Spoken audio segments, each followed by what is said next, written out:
अस्सलामुअलैकुम दोस्तों और साथियों, उम्मीद है आप लोग खैरियत से होंगे। आज के सवालों जवाब के सिलसिले में आप लोगों को खुश आमदीद। सबसे पहला जो आज का सवाल है वो है अजीत कुमार साहब की तरफ से। वो इंडिया से हैं और उन्होंने मेरी एक वीडियो थी मैंने जो काफ़ी अर्सा पहले बनाई थी। वो इंडिया की जो वैक्सीन है कोवैक्सीन, जब ये स्टार्ट हुई थी तो इस पे इंडिया के बहुत सारे लोगों के एतराज़ात थे। तो उसकी बुनियाद पे मैंने एक वीडियो बनाई थी, जिसके बाद से बहुत सारे जो इंडियन दोस्त हैं वो उसके नीचे आके बहुत बुरे कमेंट्स देते हैं। तो इसी सिलसिले का एक कमेंट जो है वो अजीत कुमार साहब का है। तो उन्होंने काफ़ी एतराज़ किया है कि आप हमारी तो वैक्सीन बन गई है और अभी हम लोग तो बहुत आगे चले गए हैं। मैं अपने इस दोस्त को बताना चाहता हूं कि ये मेरी उस वक्त की वीडियो है जब ये अभी आगाज हुआ था अमल का, और उस वक्त अगर ये अजीत कुमार खुद अपने जो मुख्तलिफ लोगों की वीडियोस देखें तो सब लोग उस पर क्रिटिसाइज कर रहे थे क्योंकि उन्होंने प्रोसेस को फॉलो नहीं किया था। तो आज के दिन तक भी कोवैक्सीन पे हमेशा कुछ क्रिटिसिज्म हुआ है क्योंकि उन्होंने तीसरा जो ट्रायल है उसके कंप्लीट हुए बगैर ही उसको इमरजेंसी यूज ऑथराइजेशन दे दी है। और अभी भी लोग फिर इस चीज को, वहां पे जो डॉक्टर्स कम्युनिटी है वो लगवाने में हिचकिचाहट का शिकार है। लेकिन मैं आपको ये बता दूं कि इस वीडियो के बाद जो अभी जो सूरत हाल है उसमें इंडिया बहुत आगे है। इंडिया ने एस्ट्राजेनेका की जो वैक्सीन है सीरम इंस्टीट्यूट ऑफ इंडिया के जरिए बनाई है, वो अपने लोगों को लगा रहा है। हम बहैसियत पाकिस्तानी के हमारे आप लोगों से बहुत इख्तलाफ हैं और रहेंगे, लेकिन ये जो पेंडेमिक है, ये जो कोविड है, इस पे हम पूरी दुनिया की तरह एक साथ हैं। जिसकी मैं मिसाल देता हूं कि साउथ अफ्रीका का जो स्ट्रेन आया है वो दुनिया के बिल्कुल कोने पे एक मुल्क है, लेकिन उस स्ट्रेन से इस वक्त सारी दुनिया इंतहाई ज्यादा खौफजदा है। पिछले दिनों जो UAE है उसने भी पाकिस्तान समेत 20 ममालिक, जिसमें बरतानिया भी शामिल है और भी बड़े तरक्की याफ्ता ममालिक शामिल हैं, तो उनकी फ्लाइट्स पे पाबंदी लगाई है इस ट्रेन से बचने के लिए। तो अजीत कुमार, ये जो पेंडेमिक है इसमें हम सब लोगों की सर्वाइवल का मसला है, हम सब लोग इकट्ठे हैं। ये जो मेरी वीडियो थी ये शुरू की वीडियो है, लेकिन अभी देखें आप लोगों के पुणे जो है वहां पे सीरम इंस्टीट्यूट ऑफ इंडिया ने जो तैयार की एस्ट्राजेनेका वैक्सीन, वो कोवैक्स के जरिए पाकिस्तान को उसकी बहुत सारी डोजेज मिल रही हैं। तो इसलिए ये जो साइंस का एक अमल है या ये जो एक वबा की दौरान है, इसमें हमें एक दूसरे का साथ देना चाहिए, ना कि बहुत ज्यादा क्रिटिसाइज करना चाहिए। वो मेरी एक वीडियो बहुत अरसा पहले की वीडियो है, लेकिन बहुत सारे जो दोस्त हैं इंडिया से वो हमेशा उसके नीचे बहुत ज्यादा क्रिटिसाइज करते हैं, हालांकि मेरी नीयत कोई सिर्फ क्रिटिसिज्म के लिए नहीं थी। दूसरा सवाल है कुमार गोविंद की तरफ से। उन्होंने कहा है कि हमारा जो शहर है उसमें जब हम गवर्नमेंट के जो लेबॉर्ट्रीज हैं उनसे टेस्ट करवाते हैं तो वो पॉजिटिव आता है, और जो प्राइवेट करवाते हैं तो वो नेगेटिव आता है। इसकी क्या वजह हो सकती है? एक तो ये बात है कुमार गोविंद के जो मुख्तलिफ जो लेबॉर्ट्रीज होती हैं वो मुख्तलिफ तरीके इस्तेमाल करती हैं PCR की डिटेक्शन के। PCR होता क्या है? पॉलीमरेज चेन रिएक्शन के, जिसमें हमारे नाक या गले के पीछे वाले हिस्से में से मवाद लिया जाता है। उसमें होता है RNA जो कोरोना वायरस का होता है, उसको पहले हम कॉपी बना के DNA, कॉम्प्लीमेंट्री DNA में तब्दील करते हैं रिवर्स ट्रांसक्रिप्शन के जरिए, और फिर उसको बढ़ावा देके तो उसको फिर हम डिटेक्ट करते हैं उसके कुछ हिस्सों को।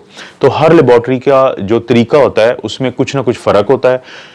मिसाल के तौर पे जो नई स्ट्रेन आई है वहां पे हमारे जो ये टेस्ट हैं 2 जगहों पे उसकी तशखीस कर पाते हैं, जबकि पुरानी जो स्ट्रेन थी वहां पे 3 जगहों पे कर पाते थे। तो बाज़ एक तो ये वजह होती है कि क्वालिटी का फर्क होता है, फिर जो किट्स यूज हो रही हैं उनका एक फर्क होता है जिसकी वजह से बाज़ पॉजिटिव और नेगेटिव। और एक चीज़ है साइकोलॉजिकल।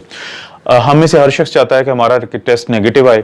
अगर 2 लैब्स ऐसी हैं कि हम दोनों जगहों से करवाएं लेकिन हमारी या तो अलामात ना हो या हमारी हल्की अलामात हो, तो हमें वो लैब अच्छी लगती हैं जो हमें नेगेटिव रिपोर्ट देती हैं। ये एक साइकोलॉजिकल चीज़ है। जो हमें पॉजिटिव रिपोर्ट देगी हम कहेंगे कि ये ठीक रिपोर्ट नहीं है, ये बुरी रिपोर्ट है, ये लैब ठीक नहीं है। लेकिन जो नेगेटिव देगी तो उसको हम कहेंगे कि ये अच्छी लैब है। इसका तरीका यही है, लेकिन क्योंकि उसमें फिर फाइनेंशियल इश्यूज होते हैं कि हम तीसरी जगह से करवाएं तो वहां से चांसेस हैं कि हमें तीनों का मुकाबले करने में आसानी होगी। तो मैं यही कहूंगा कि अगर आपको अलामात बहुत ज्यादा नहीं है, तो अगर आपको शक भी पड़ता है, चाहे आपकी रिपोर्ट नेगेटिव भी आए, तो आप अपने आप को आइसोलेट कर सकते हैं। लेकिन ये बहुत ज्यादा मैटर नहीं करता क्योंकि लैब्स के बहुत सारे फर्क होते हैं, और ये फिर बहुत सारी चीजों को इसलिए भी किया जाता है कि लोगों को क्या चीज अच्छी लगती है। क्योंकि पाकिस्तान में शुरू में ये वाकयात हो चुके हैं। एक वीडियो बहुत वायरल हुई थी जिसमें एक शख्स ने लैब A में कह देता हूं कि उसने रिपोर्ट पॉजिटिव दी थी, लेकिन जब लैब B ने वही रिपोर्ट एक दिन के बाद नेगेटिव दे दी है, तो वो लोग फिर लैब ए के पास पहुंचे उनको बुरा भला कहने के लिए, और ये वीडियो बहुत ज़्यादा वायरल हुई थी क्योंकि लोग इसे कहते हैं विशफुल थिंकिंग, कि मैं चाहता हूं कि मुझे ये प्रॉब्लम ना हो।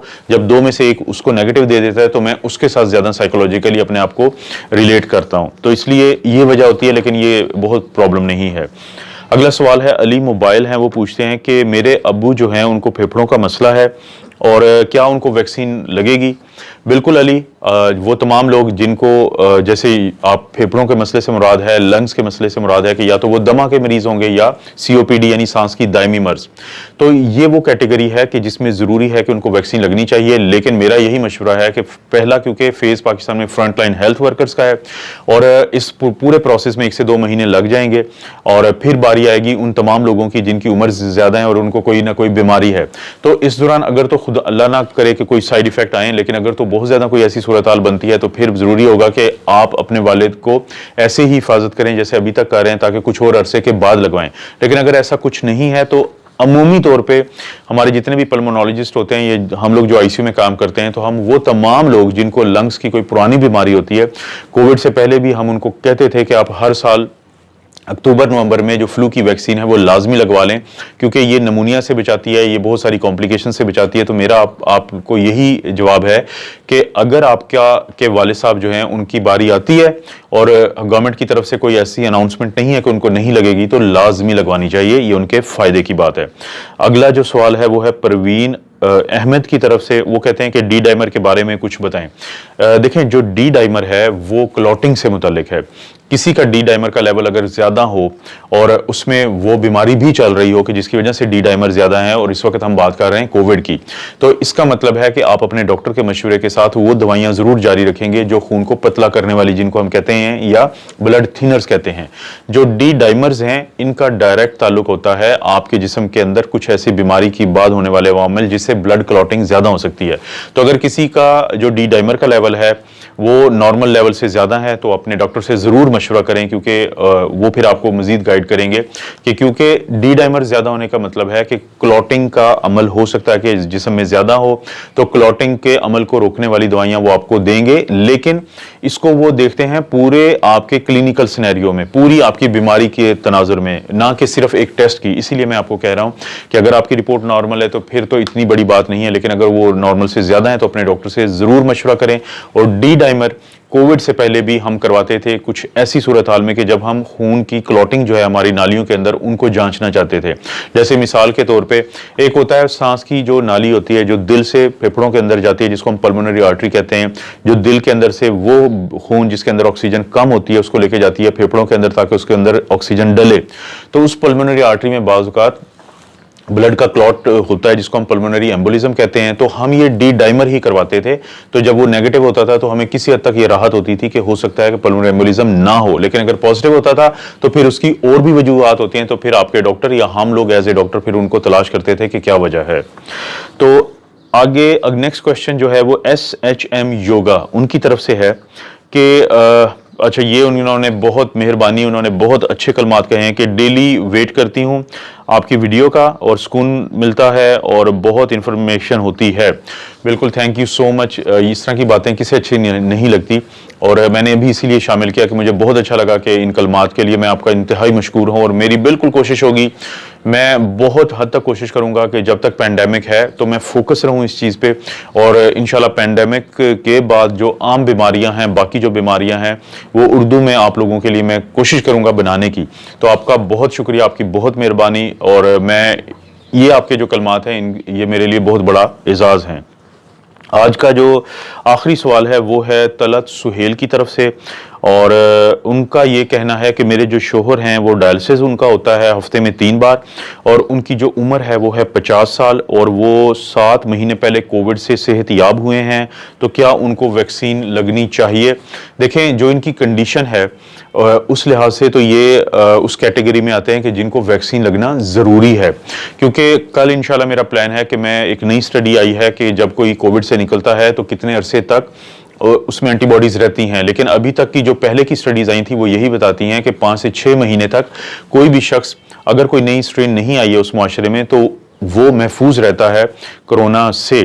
और उसके बाद किसी हद तक डर होता है री इन्फेक्शन का, लेकिन अगर री इन्फेक्शन हो भी जाए तो वो ज़्यादा खतरनाक नहीं होती। लेकिन क्योंकि डायलिसिस के मरीज जो होते हैं वो किसी हद तक उनको हम इम्यूनो कॉम्प्रोमाइज कहते हैं, या उनकी इम्यूनिटी आम लोगों की निस्बत कम होती है, तो ये जो लोग होते हैं इनके लिए तो बहुत ज़रूरी है कि वैक्सीन लगनी चाहिए। तो मेरा आप लोगों को यही मशवरा है कि अगर आपके जो शोहर हैं और उनकी बारी जब आ जाती है और जब वो जाएंगे सेंटर पे, या जो आपके वो डॉक्टर जिनको आप डायलिसिस के लिए ज़ाहिर है दिखा रहे होंगे रूटीन में, तो उनसे भी ज़रूर मशवरा करें।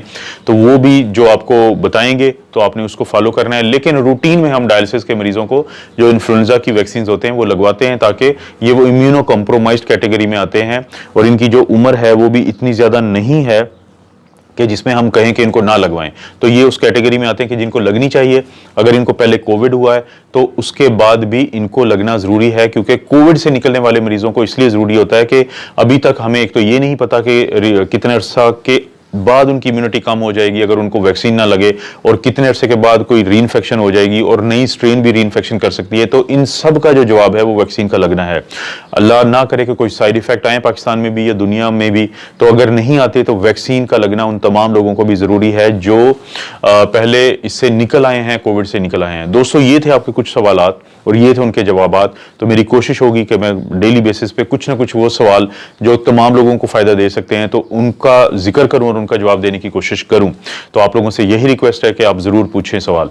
तो आप अपना और अपनी फैमिली का ख्याल रखें। अल्लाह ताला आपको और आपकी फैमिली को हर किस्म की बुराई, बीमारी और आजमाइश से महफूज रखे।